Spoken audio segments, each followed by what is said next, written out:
안녕하세요 여러분, 소순영입니다. 자, 이번 시간은요 뭐 이렇게 길지 않은 시간이긴 하지만 여러분들이 앞으로 이제 고등학교 올라가서 정석 공부 어떻게 해야 좋을까, 거기에 내신 성적 어떻게 하면 잘 받을 수 있을까. 물론 뭐 수능도 있긴 하지만 그건 아주 좀 먼 얘기다 보니까, 그리고 내신 공부 잘하다 보면 수능은 틀림없이 잘 볼 수 있어요. 그리고 또 한 가지는 여러분들이 고등학교 가서 나 어떤 수학 배우는 거지? 그리고 어떻게 공부하면 좋을까? 이렇게 해서 대략 3가지 정도 설명드릴까 합니다.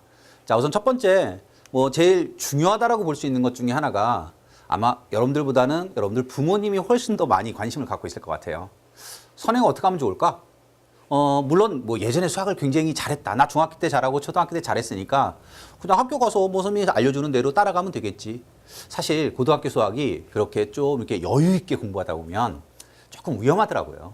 그래서 여러분들이 지금서부터 이렇게 조금 계획을 짜서 나 고등학교 1학년 때, 고등학교 2학년 때, 또 고등학교 3학년 때 어떻게 공부를 진행할까. 그래서 첫 번째, 선생님이 이제 아이들하고 만나면서 올 때 가장 중요한 게 바로 선행인 것 같아요. 물론 선생님이 개인적으로는 선행을 그렇게 좋아하지 않습니다. 그렇지만 여러분들이 수능 시험도 봐야 되고 고등학교에서 원만하게 수학을 해내기 위해서는 어쩔 수 없는 것 같아요. 약간의 선행은 할 수밖에 없는 것 같고요. 대전제가 있습니다. 바로 그것이 뭐냐면 수능이라고 하는 걸 준비하는 건 고3에서 할 일이고요. 고1 때, 고2 때 바로 이때 수학 공부 굉장히 열심히 하셔야 돼요. 자, 그래서 먼저 이제 문과 가는 학생, 이과 가는 학생 또 모를 수도 있는데 그건 여러분들 부모님이나 또는 뭐 형이나 누나, 언니, 오빠 있으면 반드시 먼저 공부한 사람들한테 좀 물어보세요. 고등학교 가면요, 2학년 때부터 문과, 이과 이렇게 갈라져. 그리고 공부하는 과목이 달라. 그래서 먼저 선생님이 이제 그 얘기 잠깐 설명드릴 테니까 선생님이 이제 얘기를 들어보고 나서 여러분들 계획을 먼저 잘 짜셔야 돼요. 왜 그런지는 바로 뒤에 가서 다시 설명드릴게요. 우선 문과를 가는 학생들은 기본적으로 4과목을 배워요. 이렇게 4과목을 배우는데 수학 1, 수학 2, 확률 통계, 미적분 1. 수학 1이라고 하는 과목은 1학년 1학기. 그 다음에 수투는 1학년 2학기 때 배우고, 그 다음에 이제 요거는 미적분 1을 보통은 교육과정이라고 하는 거에서는 2학년 동안 배우고 확률 통계를 3학년에 배우게 하는데, 학교에 따라서는 이 2과목을 2학년 때 다 끝내기도 합니다. 그래서 어쩔 수 없이 선행을 할 수밖에 없는 것 같아요. 자, 그리고 요건 조금 이제 뒤에 얘기긴 하지만 문과 학생들 4과목 배웠죠? 그 중에 3과목이 바로 수능 출제 범위입니다. 자, 그럼 이제 이과를 가는 학생들 아마 선생님이 이제 이번 시간에 막 설명하다 보면 이과생들 가끔 불쌍하다는 표현 쓰거든요. 왜 그러냐면 공부를 너무 많이 해야 되니까 문과에 비해서 상대적으로 2과목이나 더 배워요. 이제 이과 학생들이 배우는 과목입니다. 모두 6과목이야. 수원, 수투 똑같아. 확률 통계, 미적분 여기까지는 문과 학생들하고 똑같이 배우고요. 미적분 2, 기하 벡터라고 하는 과목까지 총 6개를 배우는데, 자, 문제는 뭐냐면 수원, 수투를 1학년 1학기, 1학년 2학기에 배우는 건 똑같습니다. 그러니까 내가 문과를 가건 이과를 가건 1학년 때는 1학기는 수원, 2학기 때는 수투 이렇게 배우지만, 자, 이제 문제는 2학년 올라가면서부터야. 보통 2학년 때 2과목을 배워. 그리고 3학년 때 2과목을 보통 이렇게 가르치게끔 되어져 있긴 한데 실제 학교에서는 그렇지 않아요. 2학년 올라가면요, 2학년 1학기 때 2과목 배웁니다. 그럼 뭐 배우느냐? 미적분 1을 무조건 배우고요. 학교에 따라서 기하 벡터를 하는 학교도 있고 확률 통계를 하는 학교도 있어요. 미적분 1과 미적분 2라고 하는 과목은 뭐 1, 2가 있으니까 1 배우고 2를 배워야 되겠다. 뭐 그 생각은 할 수 있겠지. 그래서 미적분 2는 2학년 2학기에 배우는 과목. 자, 그러면 2학년 때 가면 조금 공부를 많이 시키는 학교라면 미적분 1과 예를 들어서 기백을 2학년 1학기 때 배웠죠. 그럼 2학기 때 미적분 2와 확통을 할 겁니다.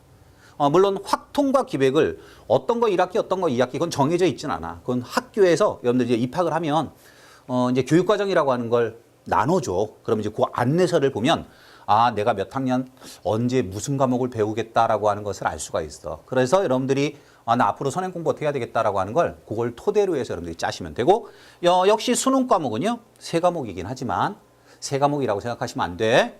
그것도 이제 뒤에 가서 또 살짝 보여드립니다. 수원, 수투, 미적분 1은 바로 이 나머지 3과목에 절묘하게 다 연결이 되고 있기 때문에 이과생들은 6과목을 다 잘해야만 수능 시험을 잘 볼 수가 있습니다.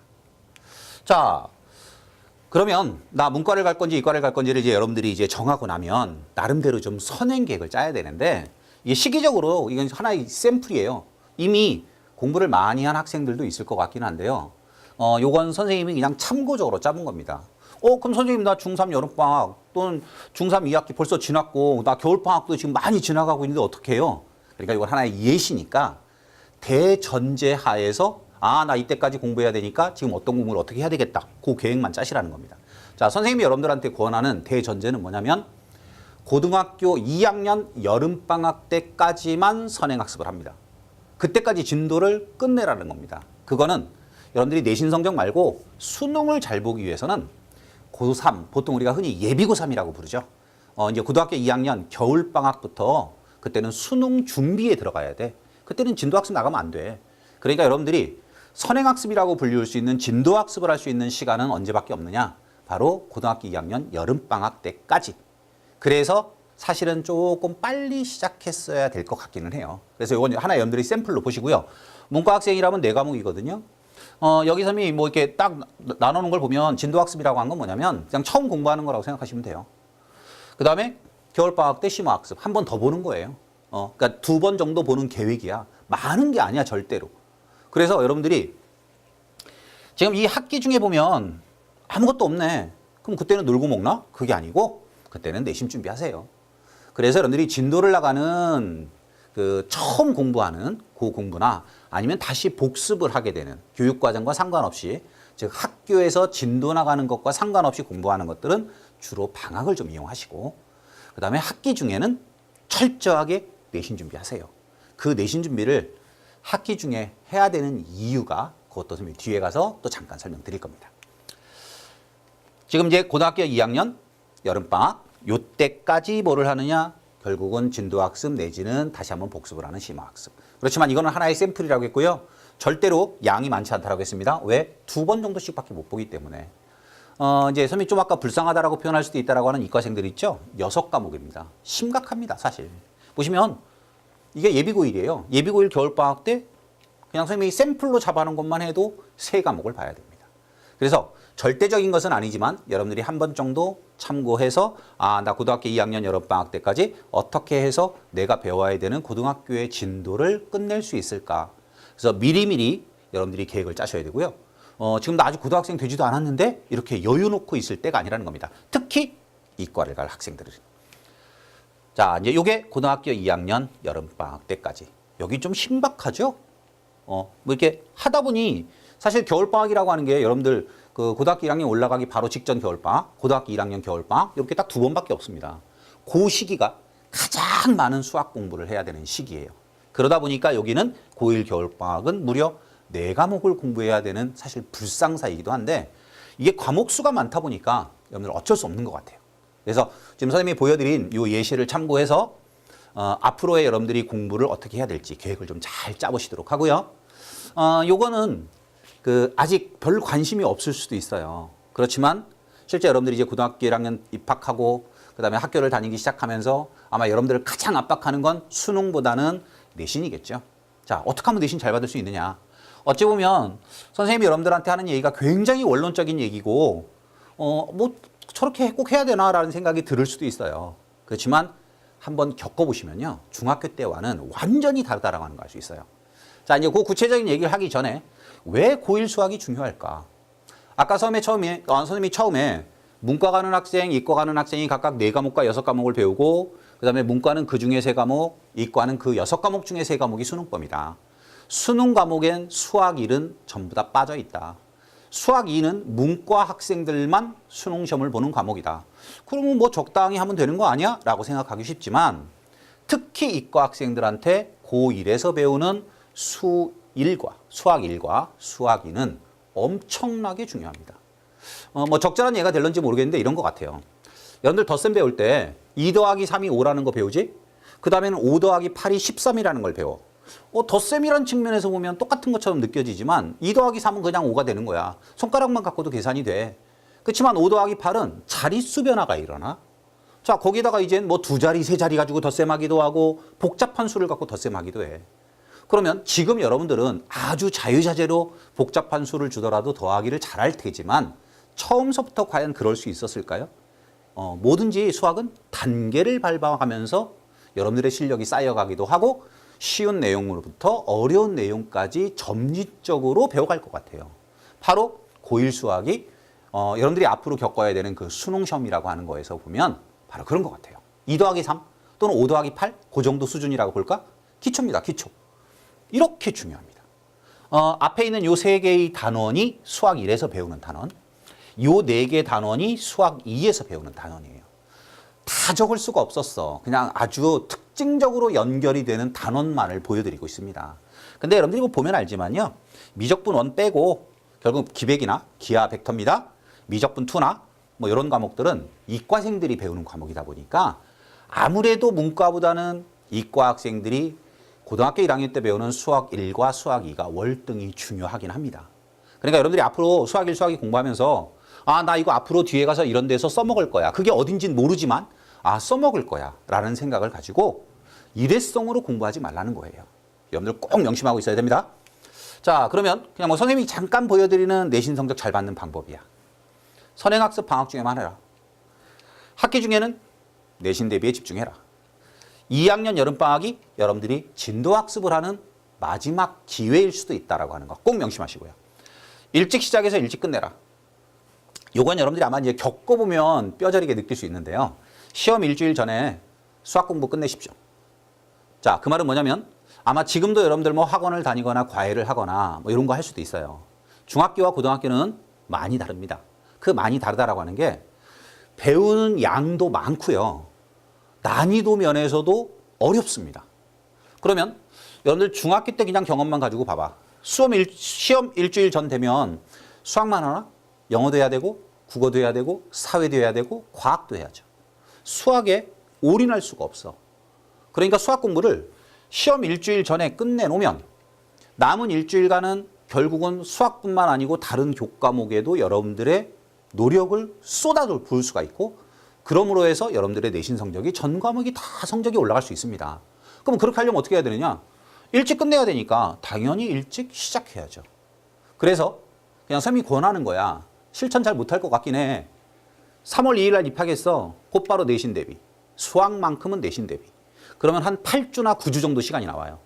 그 기간을 여러분들이 잘 계획을 짜서 수학만큼은 완벽한 대비를 일주일. 이건 선생님이 그냥 최대한 늦춰준 거고요. 바람직한 건 한 2주 정도면 좋은 것 같아요. 시험 2주일 전까지 수학 공부 끝내라. 수준에 맞지 않는 교재를 버려라라고 하는 건 뭐냐면 너무 어려운 거 갖고 하지 말라는 겁니다. 그러면 나 이 정도를 해야 되는데 이 정도 해야 1등급 받을 수 있는데 그러니까 모든 학생들이 어떤 책을 보지 말라가 아니에요. 가만 보니까 저놈이 공부를 잘해요. 우리 반 1등인 것 같아. 근데 제가 특정 출판사에 어떤 참고서를 보고 있어. 나 그거 보면 그 아이와 똑같은 수학 성적을 받을 수 있을까? 절대로 그렇지 않아요. 여러분들에게 맞는 교재를 택해서 그것으로부터 차근차근 난이도를 높여가셔야 됩니다. 자, 이제 뒤에 이제 약간의 예가 나올 수 있는데 첫 번째 이제 선생님이 그냥 요거부터 설명할게요. 1등급 받으려면 내용학습 확실히 해야 됩니다. 기본서 학습 하라는 거죠. 바로 그 기본서 학습을 도와줄 수 있는 것이 정석책입니다. 내가 시험을 봐야 되는 어느 단원에 어떤 내용이 있는지 이거는 앞에 있는 내용 이거 또는 중학교 때 배웠던 이거와 어떤 연관이 있는지 확실하게 알고 있어야죠. 반드시 내용 학습하시고요. 시험에 나오는 유형을 바로 이 기본서 학습을 하면서 완벽하게 정리하세요. 그리고 나서 문제 푸는 겁니다. 자, 그럼 문제 풀 때 방금 전에 선생님이 수준에 맞지 않는 교재를 버려라라고 하는 게 여기서부터 시작하지 말라는 거야. 어떤 학생은 난이도 있는 문제집부터 시작할 수도 있겠지만 나는 그렇지 않다라면 어디서부터? 기본 유형집. 선생님이 특정 출판사의 책을 말하기가 조금 그렇기는 한데 아마 여러분들 잘 알고 있을 것 같아요. 시험에 이 단원에서는 이러이러한 유형들의 문제들이 나온다라고 해서 여러분들 아마 중학교 때도 그런 문제집 가지고 공부들 많이 했을 것 같아요. 처음에 보는 건 바로 기본 유형집입니다. 기본 유형집은 바로 이 내용학습 공부할 때 같이 병행하시면 좋고요. 실제로 정석 공부 처음 할 때도 반드시 보셔야 되는 책입니다. 자, 두 번째는요. 부교재는 있는 학교도 있고 없는 학교도 있고 마찬가지 프린트 마찬가지야. 선생님들이 개별적으로 이렇게 나눠주시는 보충 프린트라는 게 있을 수 있어. 또는 학교에서 뭐 방과 활동이나 이런 거를 하기 위해서 부교재를 선택할 수도 있어. 있다라면 반드시 보라는 거고요. 그리고 나서 좀 1등급, 2등급 받으려면 난이도 있는 문제집 봐야 되겠죠? 자, 그리고 이제 네 번째, 기출문제. 여기 지금 선생님이 내신도 적어놓긴 했는데 내신 기출문제보다는요. 1학년 때는 별로 그런 게 없을 수 있지만 2학년 올라가서 미적분원, 미적분투, 확률과 통계, 기하 벡터 요 과목들은요. 이미 여러분들 선배들이 수능 시험에서 봤던 수능 기출문제를 반드시 보셔야 됩니다. 보통 그 뭐 20개 안팎의 시험 문제, 내신 문제가 나온다라고 하면 그 중에 난이도 있는 시험 문제 서너 개는요. 반드시 이 문제입니다. 수능 기출문제. 그래서 꼭 보셔야 돼요. 그래서 요 기본 유형집, 내용 학습하면서 기본 유형집, 그리고 부교재가 있다라면 부교재, 그리고 난이도 있는 문제집. 그럼 몇 권이 좋으냐? 그건 여러분들 능력껏 선택해서 보시면 되고요. 거기에 반드시 수능 기출문제가 시험 범위에 들어가 있는 단원이라면 그거까지. 자, 그럼 이 정도 보면 나 잘할 수 있겠지? 근데 가장 중요한 게 하나가 더 남아 있습니다. 바로 반복이에요. 요건 선생님이 이제 여러분들 정석 공부 이렇게 했으면 좋겠다라고 하는 걸 말씀드릴 때 또 얘기합니다. 우리가 공부하는 수학이라고 하는 게 나 지금 오늘 공부해서 내일 시험 딱 보고 끝! 그러면 한 번만 보면 돼. 흔히 말하는 벼락치기 하면 돼. 그렇지만 여러분들이 배우는 수학, 특히 고1 수학, 수학 1, 수학 2, 이과를 가는 학생들이라면 나중에 수능에서도 써먹을 수 있고 물론 문과도 마찬가지긴 하지만 지금 배우는 내용이 2학년에 가서 배우는 또 다른 과목과 아주 밀접하게 연결이 되어져 있다라면 지금 공부한 내용을 나는 2달 뒤에 심지어는 1년 뒤에 2년 뒤에까지 기억하고 있어야죠. 그러려면 바로 이 끊임없는 반복이 중요합니다. 단순히 내신만 놓고 보자면요. 이 반복을 하는 이유는 뭐냐? 선생님이 그냥 단순하게 표현합니다. 외우라는 거야. 다 외워라. 내용, 문제까지 외워라. 그럼 왜 그래야 되느냐? 중학교와 달리 고등학교 내신 수학을 풀다 보면 아이들이 가장 힘들어하는 게 시간이야, 시간. 턱도 없는 시간 부족. 어떤 아이는 심지어 시험 문제가 이렇게 프린트 앞면, 뒷면, 앞면, 뒷면 이렇게 해서 예를 들어서 5페이지가 있었어. 뒤쪽에 있는 문제가 좀 어렵거나 서술형 문제거든. 시험 끝나고 나와. 시험 잘 봤니? 근데 선생님 저 마지막 페이지 문제 뭐 있는지도 모르겠어요. 왜? 거기까지 가보지도 못했어요. 이유는 딱 하나죠. 1번 풀면서 생각하고 계산. 2번 풀면서 생각하고 계산. 3번 풀면서 생각하고 계산. 그러면 시간은 턱도 없이 부족합니다. 학교마다 좀 다를 수 있어요. 그렇지만 보통 20개 내외의 문제를 시간을 적게 주는 학교는 50분. 그리고 좀 많이 준다 그러면 한 대략 60분 정도의 시간을 줍니다. 그러면 20문제 60분이면 한 문제당 3분이거든. 생각해봐. 한 문제 3분 안에 읽고 생각하고 풀어서 정답을 자신 있게 다 낼 수 있느냐. 앞에 건 되겠지. 이런 거. 1번 거 같은 문제는 되겠죠. 그렇지만 이제 10번 넘어가고 막 15번 가고 뒤로 가면서 난생 듣도 보지도 못한 문제가 딱 나오면 문제를 읽고 생각하다 보면 벌써 3분 지나고 5분 지나거든. 결국 여러분들이 끊임없는 반복을 통해서 모든 문제를 1번과 같이 풀어내려면 여러분들이 공부했던 내용이나 문제를 다 기억하고 있어야 됩니다. 그걸 도와줄 수 있는 것은 바로 반복밖에 없습니다. 자, 그러면 간단하게 내신 내용 학습 철저하게 하고 뭐 배웠는지 알아야 되고 그리고 꼭 봐야 되는 유형집, 기본 유형집 봐야 되고 학교 부교재나 프린트 봐야 되고 그 다음에 난이도 있는 문제집 봐서 1등급 받아야 될 것 같고 거기에다 수능 범위가 시험 범위에 들어가 있다면 그거 꼭 봐야 되고 그리고 내가 봤던 걸 시험장 가서 확실하게 풀어낼 수 있기 위해서 뭐 해야 되고 반복해야 되고 그러려면 시간이 오래 걸리지 않을까? 그래서 학기 중에는 선행학습보다는 내신 대비에 철저하라는 거고 또 시간이 많이 걸릴 것 같으니까 빨리 시작해야 될 것 같고 남들보다 한 발 더 앞서 시작할 수 있어야만 여러분들이 원하는 내신 등급을 받을 수가 있어요. 자, 이제 마지막입니다. 그러면 정석 어떻게 하면 좋을까? 뭐 선생님이 공부했던 거 얘기하면 여러분들이 재수없어 뭐 이럴 수도 있을 것 같아서 선생님 얘기는 생략할게요. 참고로 선생님은 정석책 굉장히 많이 봤습니다. 자, 정석은 꼭 기억하세요. 반복입니다. 한 번, 두 번 봐서 이해가 되는 책이 절대로 아닙니다. 쉬운 책이 절대로 아닙니다. 그래서요. 계획을 짤 때 이건 선생님이 짰던 계획이에요. 큰 틀에서 짜라고 하는 건 뭐냐면요. 예를 들면 이런 거야. 수학 1을 처음 공부하는데 나 그거 2달 만에 완성할 거야. 그러니까 여러분들 나름대로. 그러니까 이건 꼭 2달이 아니야. 어떤 사람 나는 3달 만에 완성할 수도 있고 4달 만에 완성할 수도 있는데 어쨌든 여러분들이 큰 틀에서 나 이 책 한 권을 얼마 만에 볼 거야 라고 정했다 이거야. 그러면 거꾸로 내려올 겁니다. 나 그렇다면 2달이면 60일이야?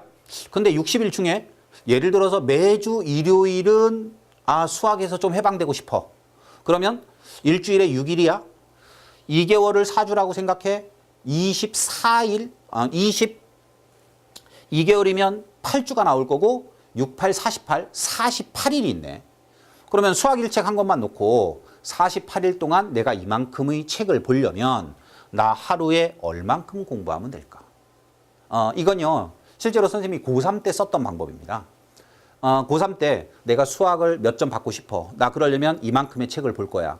물론 그게 한 권은 아니었습니다. 이만큼의 책을 몇 달 동안 볼 거야. 그러면 그거를 이렇게 쭉쭉 나누다 보니까요. 뭐가 나오냐면 하루에 내가 공부하는 양이 나오더라고요.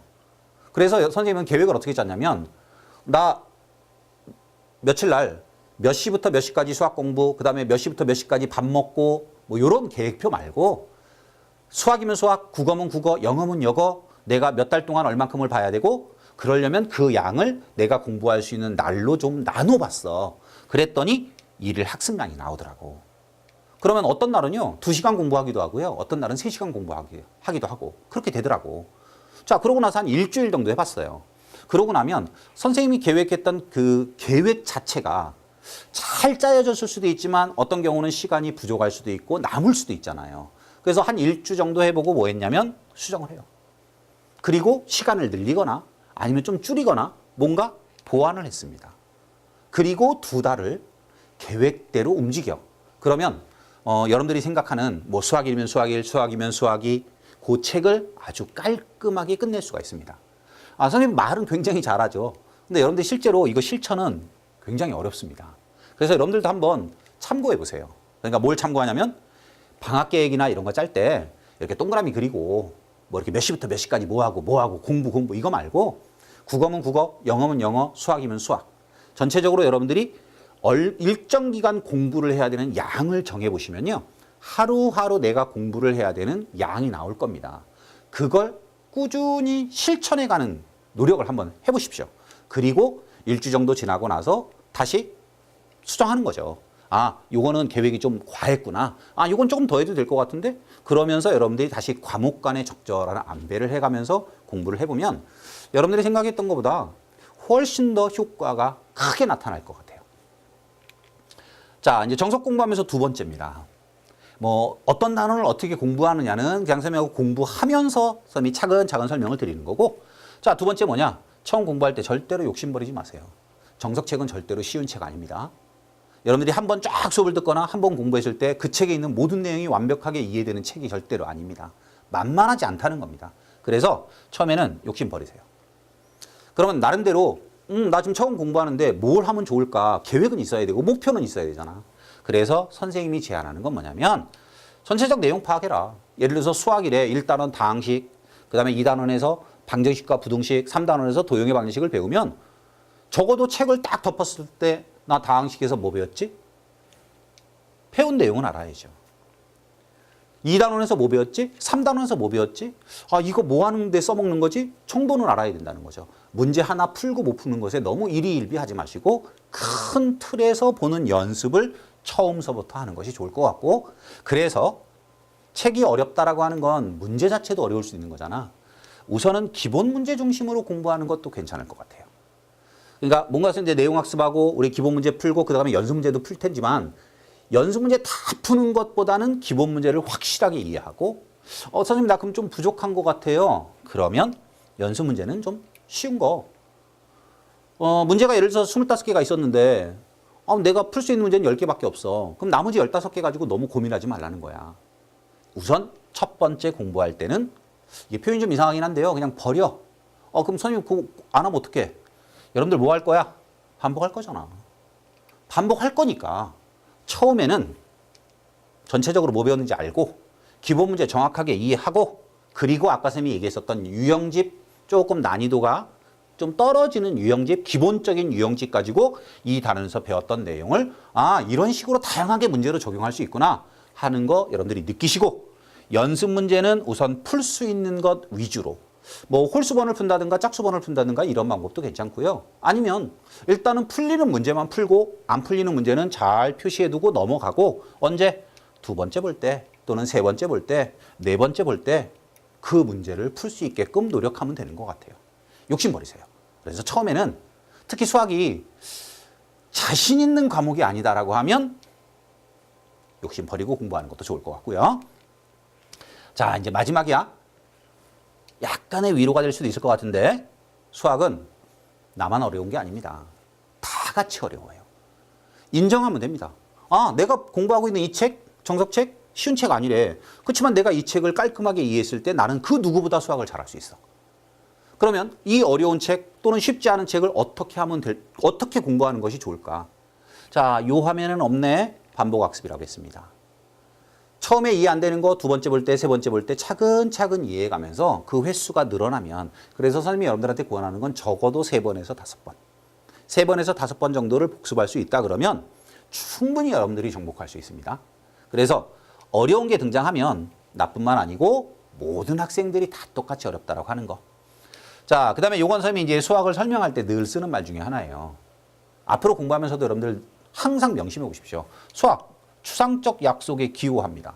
모든 수학은 정의가 있습니다. 약속합니다. 집합. 집합이 뭐냐? 그럼 갑자기 집합이 눈에 보이는 게 아니야. 그렇지만 그거를 말로 약속하고 기호로 나타냅니다. 덧셈, 뺄셈, 곱셈, 나눗셈, 기호 역시 다 마찬가지 아닙니까? 2 더하기 3이 5가 되는 건 바로 그 약속을 여러분들이 충실하게 지키고 있기 때문에 2 더하기 3이 5라는 걸 알 수가 있고 그걸 우리가 뭔가 기호나 숫자로 썼을 때 알 수 있는 거야. 그렇지만 더하기를 배우지 않은 사람은 바로 이 약속을 모르거나 기호를 모르는 사람은 절대로 2 더하기 3이 5라는 거를 대답할 수가 없어요. 그래서 여러분들이 사칙연산 잘할 수 있는 사람은 선생님은 기본적으로 수학 잘할 수 있다고 생각해요. 그래서 앞으로 여러분들이 공부하는 이 고등학교 수학에서도 제일 중요한 건 약속이야. 그게 바로 뭐냐면 개념입니다. 그래서 내용 공부 확실하게 하라는 거고 처음 공부할 때는 특히 이 정확한 개념을 이해할 수 있도록 여러분들이 노력을 하면 어려운 문제는 나중에 가면 자연스럽게 풀리게 돼 있고요. 선생님이 반복학습 계속 중요하다고 강조했습니다. 반복하다 보면 처음에는 잘 안 보일 수 있어. 그렇지만 몇 번 반복하는 동안 여러분들은 아주 수학이라고 하는 큰 숲을 접할 수가 있고요. 바로 그 큰 숲이라고 하는 게 뭐냐면 문과생들은 4과목을 배우고 이과생들은 6과목을 배우잖아. 결국 수능 수학을 잘 하려면 고3이 돼서 수능 시험을 잘 보려면 바로 그 6과목의 각각의 단원이나 과목 사이의 연계성을 잘 찾고 있어야 되는 거예요. 자, 그게 되는 사람들은 결국은 여러분 스스로만의 수학책 하나를 완성할 수 있습니다. 조금 어려운 얘기가 될 수도 있지만 결국은 내가 이과를 가서 6과목의 책을 배우지만 고등학교에서 배우는 수학책이 몇 권이니라고 물었을 때 여러분들 스스로는 나는 한 권의 수학책을 배웠거든. 왜? 나는 그 6과목을 전부 다 하나로 합쳐놨기 때문에. 그래서 이건 여러분들이 이제 궁극적으로 가야 되는 거고요. 우선 내신 공부나 1, 2학년 때 각각의 교과목을 공부할 때는 할 수 있으면 좋지만 그리고 선생님이 수업 중에 계속 이런 부분들을 강조합니다. 아, 너네들 이 단원에서 이런 거 배울 거야. 지난번에 배웠던 어떤 교과목에 뭐랑 어떻게 연결이 되고 앞으로 어떤 내용이 어떻게 쓰일 거야. 이런 내용들을 선생님이 계속 언급해 드려요. 처음에는 이해가 잘 안 될 수 있지만요. 여러분들 반복하면서 항상 스스로에게 묻는 연습. 아, 이거 왜 배울까? 뭐랑 관련이 있지? 어디로 가는 걸까? 이런 것들을 한번 생각해 보시면 아마 1년 지나고 2년 지나면 여러분들 스스로도요. 여러분들만의 수학책 한 권을 완성해 갖고 있었을 것 같아요. 자, 선생님이 조금 뭐 짧은 시간 동안에 얘기 좀 하다 보니까 여러분들이 이해가 될 듯 하면서도 어렵다. 자, 그러면 정석 공부 어떻게 하느냐? 자, 선생님 다시 한번 간단하게 정리해 드리면요. 정석 쉬운 책 아니라고 하는 거 스스로 인정하고 시작하십시오. 욕심 부리지 말라는 겁니다. 쉽지 않은 책이라는 겁니다. 그래서 욕심 부리지 마세요. 처음에 모든 내용을 다 이해하지 못하더라도 괜찮다. 대신 여러분들 스스로 나 이 책 2번, 3번, 4번 볼 거야. 한 번 찍어서 안 넘어가니까 2번 찍고 3번 찍고 4번 찍어. 3번에서 5번만 여러분들이 찍어보면요. 쓰러집니다. 자, 그게 쓰러지면 여러분들은 그 누구보다도 수학을 잘할 수 있다고 하는 거. 그래서 처음 공부할 때는 연습 문제 다 못 풀더라도 상관없다. 그중에 내가 좀 쉬운 내용 또는 쉬운 문제를 풀 수 있으면 되고 대신 어떤 내용 배웠는지 그리고 우리 책에서 다루는 기본 문제 정도까지 여러분들이 확실하게 이해할 수 있는 공부하면서 반드시 선생님이 추천하는 건 기본 유형지 판권 정도를 부교재로 해서 같이 병행해 가면서 하나의 내용이 문제 속에서 어떻게 구현이 되고 있는지 그거를 잘 확인해 보신다라고 하면 정석이라고 하는 책도 여러분들 틀림없이 딛고 일어설 수 있을 것 같습니다.